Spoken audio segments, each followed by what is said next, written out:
자, 오늘 말씀의 제목이 여러분들 주보에 있는 거랑 좀 다를 거예요. 교회의 새로운 출발이라 했는데 교회의 새로운 발걸음, 교회의 새로운 발걸음입니다. 여러분, 우리 교회가 지금 새롭게 뭔가 좀 해나가야 되는 상황이기도 하고 또 2024년 첫 예배이기도 합니다. 우리 교회가 어떤 삶을 살아가야 될지, 어떤 사역을 해나가야 될지를 말할 수 있는 그런 시간이기도 합니다. 그래서 우리가 첫 예배를 하나님께 이렇게 감사함으로 좀 드리고 또 우리가 이 예배 가운데서 우리 교회가 정말 하나님이 원하시는 것을 발견할 수 있는 그런 귀한 시간 되길 원하는데요.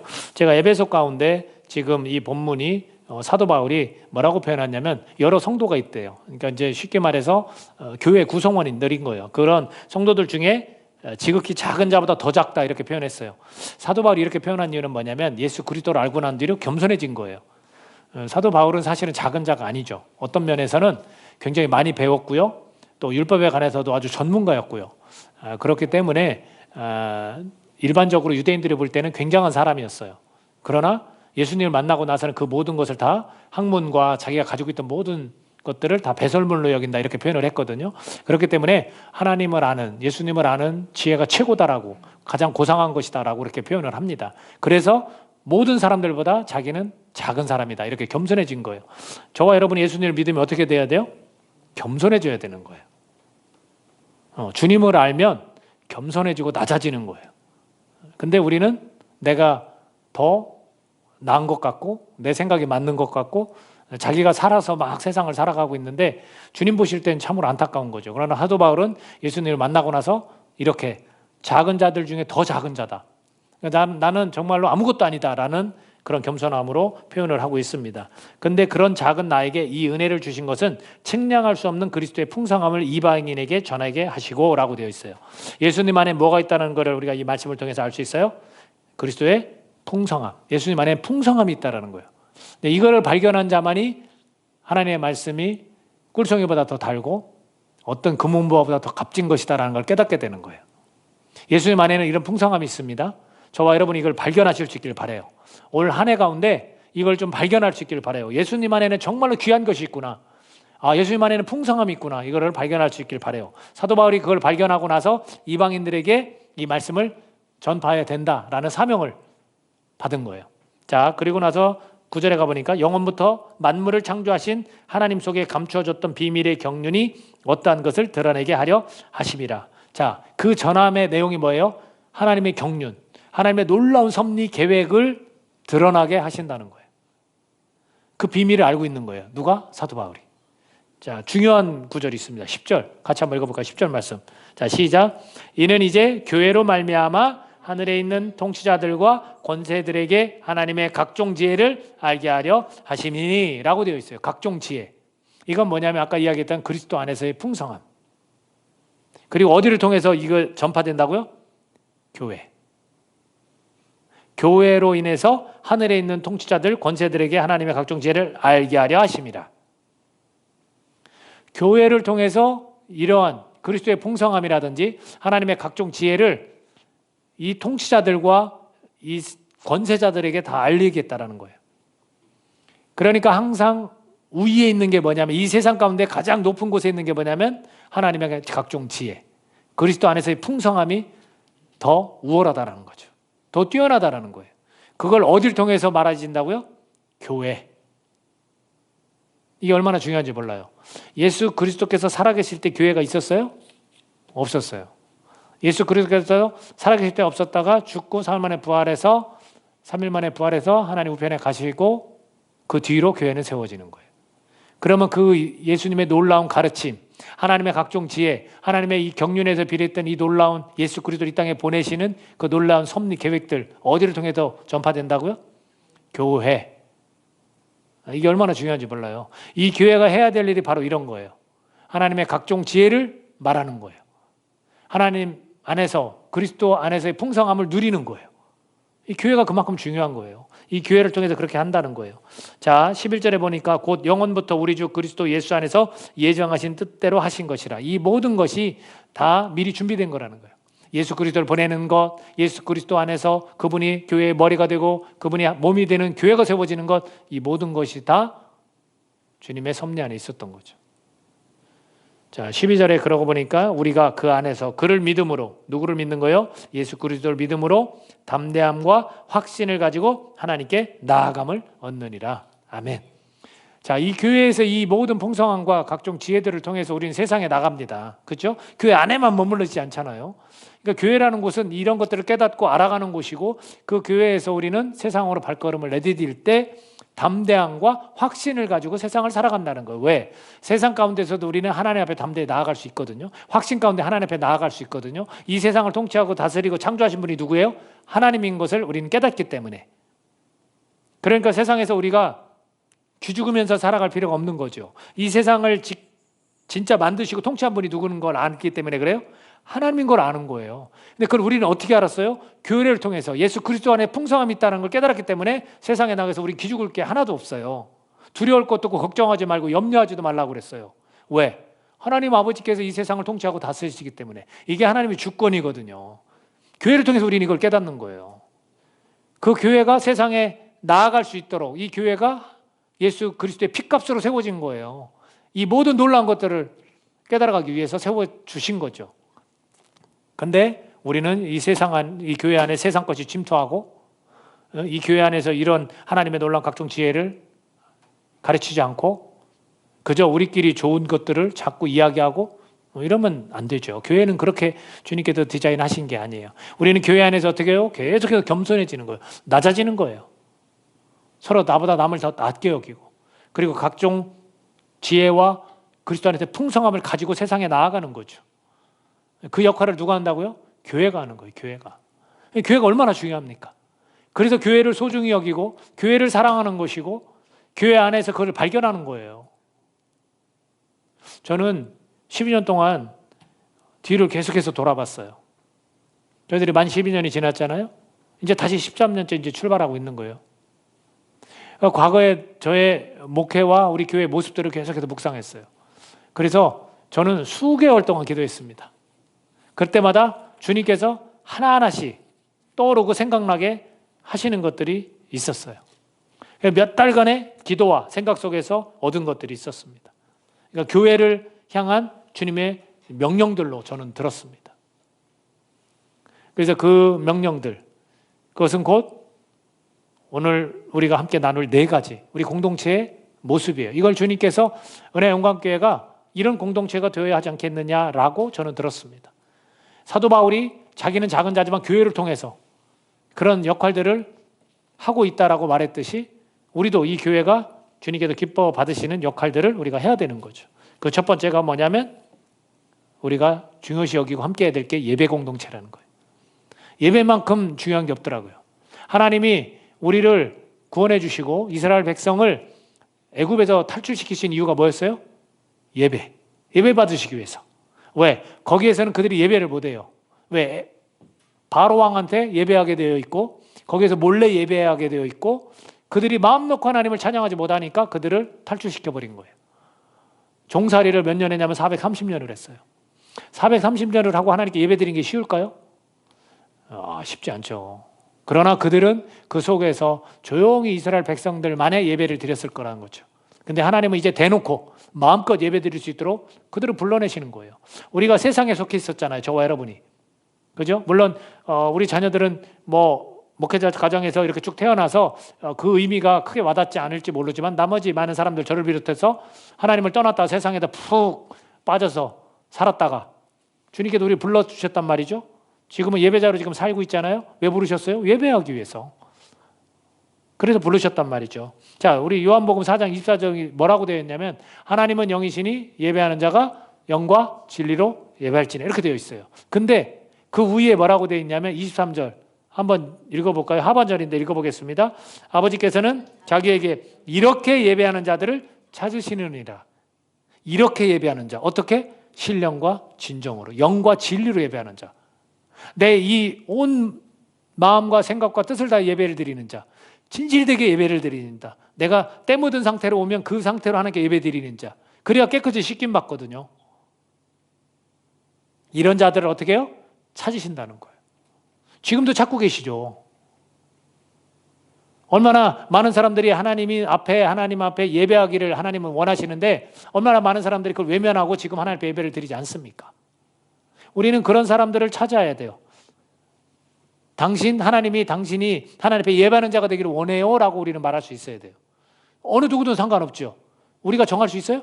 나하고 친한 사람만 하나님 앞에 예배 드려 오십시오. 나 친하니까 더 말하기 어렵네. 그냥 길거리 지나가는 사람한테 한번 얘기해 볼까? 그게 아니죠. 어느 누구든 괜찮습니다. 다 이야기를 하지만 정한 건 누가 정하셔요? 하나님께서 정하셔요. 하나님께서 찾으시니까 우리가 찾는 게 아니에요. 다만 우리는 그 이야기를 전해주는 거예요. 그래서 저는 우리 교회가 정말 철저히 예배 공동체가 되기를 원합니다. 예배를 사모하고 모임 가운데 예배를 계속해서 같이 드리고, 제가 힘들었던 게 수요 예배든 새벽이든 안 와. 전 그게 힘들어요. 마음을 단단히 먹고, 물론 거리상의 물리적인 어떤 이유가 있을 수 있어요. 그러나 내가 정말 단단히 마음 먹고, 그래 예배가 얼마나 소중한데, 하나님은 이 예배를 원하시는데, 내가 세상에서 많은 시간을 보내지만 이 단 30분, 이 단 1시간 이거 내가 못 드려? 내가 기쁨으로 하나님 앞에 나아갈 때 하나님이 나에게 더 풍성한 것들로 깨닫게 하실 거야. 이런 마음가짐이라면 올 수 있어야죠. 같이 이렇게 모일 때, 저는 그래서 이제 우리가 뭔가 새롭게 발돋움을 할 때, 새롭게 발걸음을 내딜 때 우리 예배 중심으로 살아보자고요. 그렇다면 제가 질문하겠습니다. 교회에서 같이 모이지 않아도 돼요. 가정에서 혹시 예배 드립니까? 믿는 자끼리 모여서 예배 드립니까? 그걸 해야죠. 그걸 해야죠. 그래서 믿는 자의 결혼, 믿는 자의 가정, 이게 얼마나 중요한지 몰라요. 그 믿음을 같이 지켜나갈 수 있는 방법, 예배하는 거예요. 예배하는 거. 그래서 저는 우리 교회가 이런 예배 공동체가 되기를 원합니다. 저는 그 예배 속에서 주님의 사랑을 경험했어요. 그리고 그 예배 속에서 회개하고 주님 앞에 돌아왔고 그 은혜를 깨달았어요.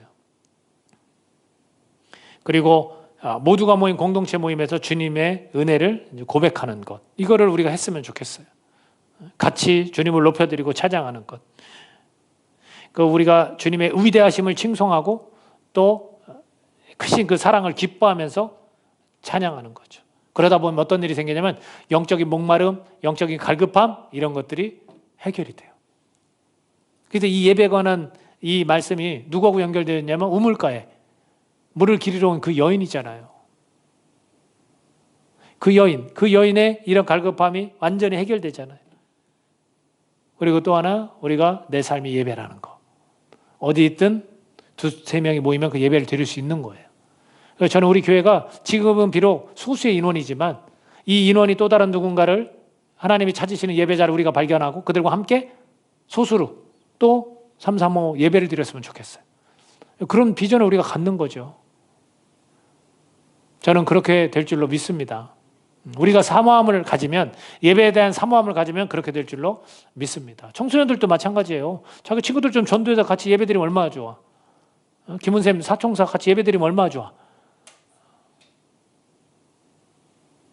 단 한 사람밖에 없어요. 사총사 중에 믿는 자가 저희 딸밖에. 우리 교회에 왔던 애들도 있으니까 충분히 이제는 청년이 됐으니까 같이 예배드리면 얼마나 좋아요. 내가 그래서 옹달샘 좀 데리고 오라고 그랬어요. 내일 졸업하는데 졸업식은 온대. 그러면 얼마나 좋아. 옹달샘까지 좀 올 수 있도록 해야지. 은혜 받는 자리에 와야지.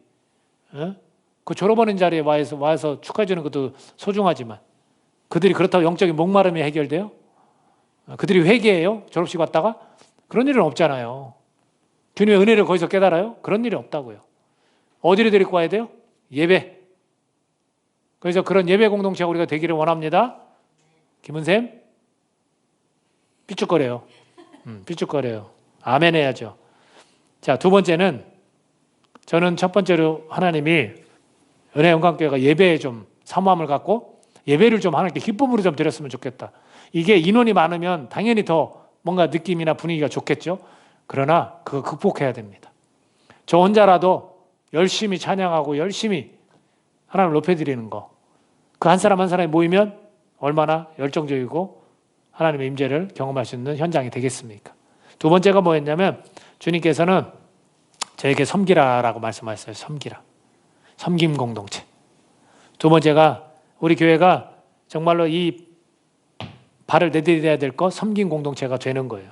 마가복음 10장 45절 같이 한번 읽어볼까요? 자, 마가복음 10장 45절 시작. 인자가 온 것은 섬김을 받으려 함이 아니라 도리어 섬기려 하고 자기 목숨을 많은 사람의 대속물로 주려 함이니라 라고 되어 있어요. 예수님이 왜 오셨어요? 여러분, 사람은 누구나, 저도 마찬가지지만 섬김 받기를 원해요. 다른 사람이 섬겨주면 얼마나 좋은지 몰라요. 목사님, 제가 식사 대접하겠습니다. 얼마나 좋은지 몰라요. 목사님, 부족하지만 목사님 이거 양복이라도 한번 사서 입으십시오. 이렇게 만약에 섬기면 얼마나 좋은지 몰라요. 근데 그거를 좋아하면 안 돼요. 오히려 섬겨야 되는 거예요. 섬겨야 되는 거. 예수님 오신 거 그런 대접을 받으려고 오신 게 아니에요. 정말 대접을 받아도 아주 주님은 당연한 분이신데도 불구하고 그렇게 안 했단 말이죠.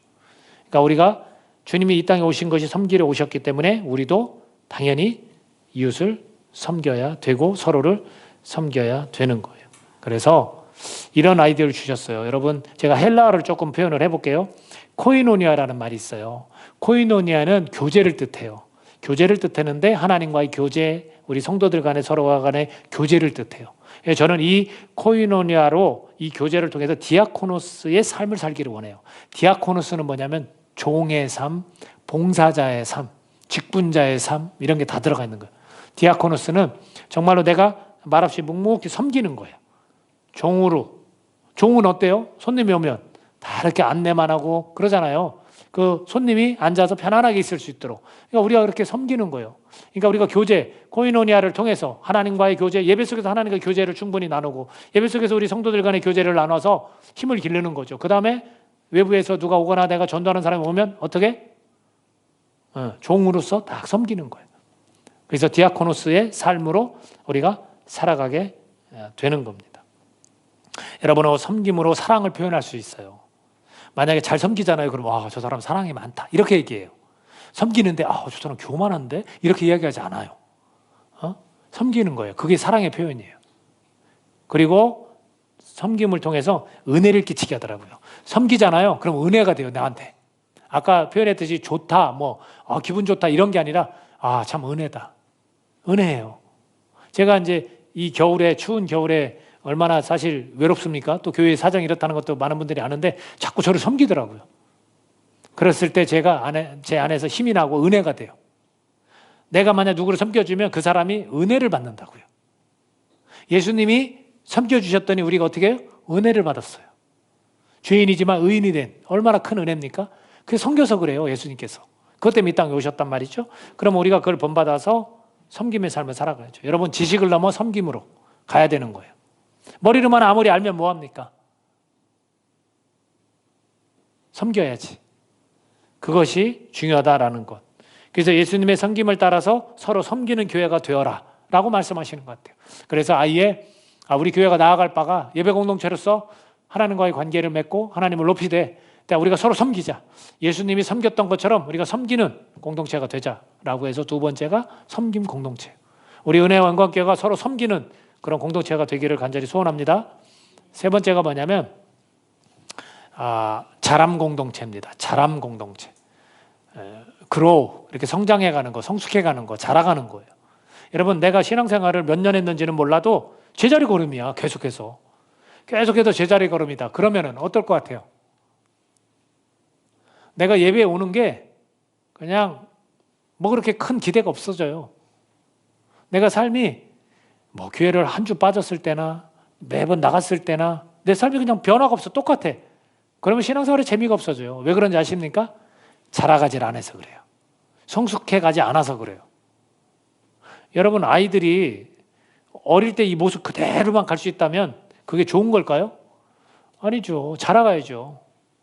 물론 자라가면서 어떤 일도 있냐면 속상한 일도 생기고, 자라가면서 기쁜 일도 생기고, 자라가면서 부모들한테 반항하는 일도 생기고, 자꾸 그래요. 우리도 마찬가지죠. 하나님 앞에 아버지라고 하는데 하나님 앞에 우리 신앙이 성숙해가면서 반항하는 일도 생길 수 있어요. 좌절되는 일도 생길 수 있고 낙담하는 일도 생길 수 있어요. 그러나 깨닫는 일도 생기고 기뻐하는 일도 생기고 막 재밌고 즐거운 일도 생길 때가 있는 거예요. 이런 가운데 우리가 계속해서 자라가는 거죠. 자, 우리가 한번 찾아볼까요? 4장 13절, 에베소서 4장 13절 같이 읽어보겠습니다. 시작. 우리가 다 하나님의 아들을 믿는 것과 아는 일에 하나가 되어 온전한 사람을 이루어 그리스도의 장성한 분량이 충만한 데까지 이르리니 라고 되어 있어요. 자라가야 된다는 거예요. 어디까지? 그리스도의 장성한 분량까지. 그러니까 예수님을 계속해서 닮아가는 거죠. 부족하지만 또 닮아가고 부족하지만 또 닮아가고. 이게 자라가는 거예요. 한 군데만 더 찾아볼까요? 베드로후서 3장 18절 읽어보겠습니다. 자, 시작. 오직 우리 주 곧 구주 예수 그리스도의 은혜와 그를 아는 지식에서 자라가라. 영광이 이제와 영원한 날까지 그에게 있을지어다. 아멘. 뭐라고 이야기합니까? 예수 그리스도의 은혜와 그를 아는 지식에서 자라가라. 계속 우리 보고 하나님은 말씀하시는 거예요. 성숙해 가라. 자라가라. 근데 내가 제자리 걸음이다. 이건 말이 안 되는 거죠. 명령을 어기는 것밖에 더 되겠습니까? 그래서 우리 은혜 영광교회가 그래 계속해서 자라가야 되겠구나. 그래서 자라가는 공동체 이렇게 길게 안 하고 제가 예배, 섬김 이 두 글자를 맞추느라고 고민이 많았어요. 그래서 자람 공동체. 이거를 스무스하게 또 이렇게 발음을 하면 잘한다는 거예요. 그죠? 자람, 잘하는 공동체. 뭘 잘해? 성숙하는 걸 잘하는 공동체. 얼마나 좋아요. 여러분 저와 함께 예수 그리스도를 닮아가고 같이 자라갑시다. 네, 우리 청소년들한테 자꾸 같이 자라갈 수 있도록 우리가 영향력을 끼쳐야 돼요. 아시겠어요? 네, 우리 청년들이 자꾸 자라갈 수 있도록 우리가 영향력을 끼쳐야 돼요. 섬겨야 되는 거예요. 그래서 우리 연애 영광교회가 같이 자라가는 주님의 장성한 분량까지 그리스도의 은혜 안에서 또 하나님 안 지식에서 우리는 자라갈 수 있어야 되는 겁니다. 그래서 성경적인 가치관, 성경적인 그런 세계관을 우리가 길러가는 거, 그 다음에 비움의 영성을 체득하는 거예요. 우리가 자꾸 성숙해 갈수록 나는 없어지고 누구로 꽉 차요? 주님으로 채우는 거예요. 그래서 우리가 비움이 굉장히 중요해요. 비움의 영성. 내 개인의 이기적이고 내 개인의 완악한 것들을 다 비워버려야 돼요. 그리고 주님으로 채워넣는 거죠. 그 비움의 영성을 우리가 체득해 가는 것. 그런 교회가 되기를 바라고요. 또 나라는 그 존재에 머물러 있지 않는 거예요. 우리가 성숙하면 우리라는 울타리 안에서 새로운 나를 찾는 그런 성숙을 우리가 이뤄가야 되는 겁니다. 우리 교회가 그렇게 됐으면 좋겠어요. 교회가 나라는 이기적인 마음이 가득 담겨 있으면요 어려워요. 그 교회 힘들다고요. 근데 우리라는 울타리 안에서 나를 발견하면요 섬기게 되어 있어요. 성숙은 그만큼 중요한 겁니다. 우리 가운데 매너리즘에 빠진 신앙생활을 하고 있다면 우리 지금 자라가고 있지 않은 거예요. 정지 상태, 정지. 저와 여러분이 이렇게 좀 자라갔으면 좋겠습니다. 그래서 함께 삼위일체 하나님을 알아가고 우리가 또 함께 배워가고 또 함께 경험하면서 함께 성숙한 그리스도인으로 자라가는 교회가 되시기를 예수님의 이름으로 축복합니다. 마지막으로 우리 전함 공동체예요. 전함 공동체. 전함 공동체. 전함 공동체는 뭐겠습니까? 주님께서 우리에게 마지막으로 이 땅 가운데 위임 명령, 이 땅의 지상 명령 위임하신 것이 있습니다. 마태복음 28장 한번 찾아보겠습니다. 마태복음 28장 19, 20절 말씀 같이 한번 읽어보겠습니다. 마태복음 28장 19, 20절. 자, 시작. 그러므로 너희는 가서 모든 민족을 제자로 삼아 아버지와 아들과 성령의 이름으로 침례를 베풀고 내가 너희에게 분부한 모든 것을 가르쳐 지키게 하라. 볼지어다 내가 세상 끝날까지 너희와 항상 함께 있으리라 하시니라. 아멘. 뭘 명령하셨어요? 너희는 가라. 모든 민족을 제자로 삼아라. 그리고 아들과 아버지와 성령으로 세례를 침례를 주어라. 그죠? 그러고 나서 내가 너에게 분부한 모든 것을 가르쳐 지키게 하라. 전하는 거예요. 예수 그리스도의 풍성함을 전하는 거예요. 이방인에게 사도 바울이 오늘 본문 말씀처럼 교회를 통해서 전했듯이 우리가 이 교회를 통해서 그걸 전하는 거예요. 예수님의 완전하심을 전하는 거예요. 복음이라는 선물을 우리 이웃들에게 전하고 우리 가족들에게 전하는 겁니다. 여러분 전하지 않으면 교회가 어떻게 부흥해요? 전하지 않으면 그들이 듣지 못하는데 어떻게 깨닫습니까? 그러니까 교회는 복음을 전하는 거잖아요. 그래서 우리는 전하는 공동체로서의 삶을 살아가는 거예요. 말로 전하는 거예요, 여러분. 삶으로 전하는 거예요. 우리가 영원한 생명을 얻을 수 있다는 것을 말로 전하고 삶으로도 전하는 거예요. 하나님 나라 안에서 축복된 삶을 우리가 전하는 거예요. 내가 하나님 나라의 백성으로 살면 내가 하나님으로부터 축복을 받을 거 아닙니까? 그러면 전할 수 있는 거예요. 근데 내가 하나님 나라에 살지도 않아. 뭘 전하겠다는 거예요? 세상에서 똑같이 살면서. 그건 전할 게 없는 거잖아요. 그 사람이 세상에 더 잘 사는데 뭘 전해요? 근데 나는 하나님 나라 백성으로서의 풍성함, 그리스도 안에서의 풍성함, 하나님의 각종 지혜를 알고 있기 때문에 야, 너도 이런 거를 깨달아갔으면 좋겠다고 전하는 거예요. 우리 은혜의 영광교회가 왜 부흥이 안 된지 아십니까? 전하지 않아서 그렇다고 저는 여깁니다. 사람들이요, 교회를 크게 지어놓거나 잘 꾸며놓거나 그래도 오긴 하더라고요. 저는 그 방법을 택할 수가 없어요. 어떤 많은 교회가 그 방법을 택합니까? 우리가 택할 수 있는 방법은 주님의 명령을 순종하는 것밖에 없어요. 뭡니까? 전하는 거예요. 우리 혈육들에게 전하고 우리 이웃들 친구들에게 전하고 전해야만 부흥할 수 있어요. 주간에 영혼이 살아가는 게 부흥인 거예요. 그리고 정체되어 있던 그리스도인이 성숙하는 게 부흥인 거예요. 전해야 돼요. 우리 교회 지체들의 가족들 우리가 잘 복음 전하고 우리 지체들의 이웃들 잘 전해서 우리 교회가 하나님의 명령을 잘 지키는 교회가 되기를 원합니다. 우리 교회의 새로운 발걸음이 뭐예요? 4가지. 자, 같이 해볼까요? 첫 번째 뭐요? 예배 공동체. 두 번째 섬김 공동체. 세 번째 자람 공동체. 네 번째 전함 공동체. 전함이라니까 막 그 바다에 있는 그런 것도 같죠? 다 이중적 의미가 다 담겨져 있는 거예요. 우리 유람선이 아니에요. 우리 전함이에요. 전함. 영적으로 무장해서 세상 가운데 싸워나가는. 그래야 복음도 전할 수 있는 겁니다. 저는 우리 은혜의 영광교회가 이 교회의 새로운 발걸음을 하나님께서 이 지도자를 통해서 주셨다고 저 믿습니다. 이렇게 바꿀 겁니다. 그래서 우리는 예배 공동체로서 성경 공동체로서 자람 공동체로서 전함 공동체로서 우리 이렇게 새롭게 힘을 얻어서 주님과 함께하는 그런 사명 감당하는 교회가 되시기를 예수님의 이름으로 축복합니다. 기도하겠습니다. 이 시간